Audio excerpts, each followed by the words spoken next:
get to there is we're going to provide 20 plug-in hybrids to Southern California Edison, and we're going to model what it means to get into the power grid, get access to the electricity on the off-peak hours, battery technology that can capture that, service our homes, service the cars, and right there you can see a solution, especially if you generate electricity clean, between that and the hybrids and the electric cars. We have a real chance to make a substantial improvement on a system-wide basis to sustainability and to fuel efficiency. Okay, so we'll start with the base. And the most important thing, the foundation of what we do in the near term, is to continue to leverage our existing technologies for both petrols and diesels. We have a lot of room for improvement on fuel mileage in petrol internal combustion engines, with especially turbocharging and direct injection. And as we make smaller power plants, smaller engines, less weight, the whole vehicle size is around that, and the weight comes out. And it's a wonderful cycle where you get more than the sum of its parts. As you take the weight out, the efficiency goes up. Another key piece of that is going to be weight. And we're looking at all the new steel alloys, aluminum alloys, and you know the progression that we went through with airplanes. Because you think fuel mileage is important in cars, when you have to get 300 people up to 45,000 feet and make it to Honolulu because the baggage plane is messy if you land short. Fuel mileage is really, really important. And so we've been working on fuel mileage forever. So we moved from steel to aluminum alloys to titanium alloys to composites. And then when you start getting the lightweight, high-strength, fracture toughness of composites, you make a tremendous improvement in weight and then the resulting fuel efficiency. So the materials are really part. Aerodynamics are part, the integrated system, the avionics, the power management on the vehicles are clearly important. Then you kind of move up one step, and that is taking advantage of the biofuels, because all of our internal combustion engines can operate on the biofuels. That's why the flexible vehicles, flex fuel vehicles are really important.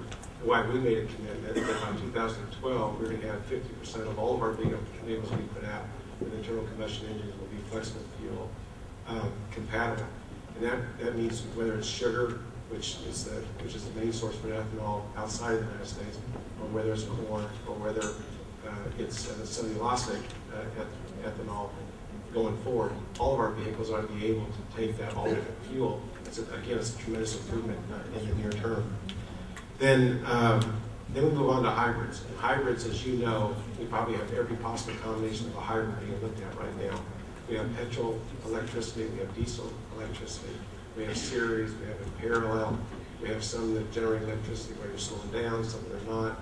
We have every possible combination. Of course, one of those versions is a plug-in. Now, the key enabler there is, again, the weight and the cost and the affordability to get the volume, because we carry two powertrains. You can't escape that. That's why all of the hybrids we're making today are anywhere from $7,000 to $15,000 to $20,000 more expensive, because we have two completely different powertrains with the interaction with the transmission. So getting the cost of integrating these is really important. And the big one on weight and technical, of course, the batteries.